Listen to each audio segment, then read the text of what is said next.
তোমার নাম? সোনাম। তোমার? यार ये कितनी औसम তুমি है। নাচ করো? তুমি? আমি আবৃত্তি গান।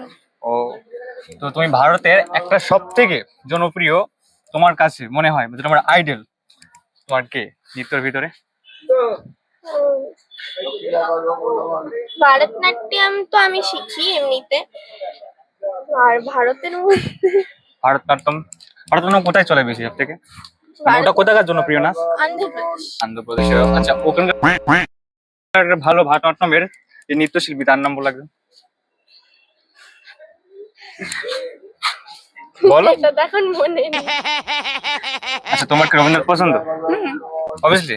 আচ্ছা, তুমি রবীন্দ্রনাথ একটা সুন্দর ভালোবাসার একটা কবিতা আমাকে শোনাও।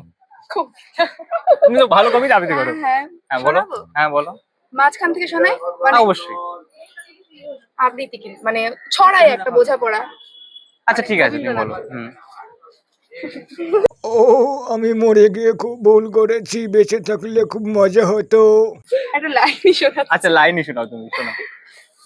যাহার লাগিয়া চক্ষু বুঝিয়া বহিয়া দিলাম অশ্রু সাগর, তাহারে বাদ দিয়েও দেখি বিশ্বভুবন মস্ত নাগর। কি করিয়া হইবে তোমার জন্য, কি করিবা হইবে তোমার জন্য এত কিছু করিয়া, যখন তুমি দিলে না আমায় এত মন পাতিয়া। তা আসলে প্রিয় মানুষ পাত্তাই দেয় না। আমি তো ছোট এখনো। এতটাও ছোট না, তুমি বিয়ে বলো তোমার দাঁড়াও, তোমার দাঁড়াও। বিয়ে দিলে না এখন একটা বাচ্চা হয়ে যাবে। কি মনে হয় আমি কিসে পড়ি আমরা?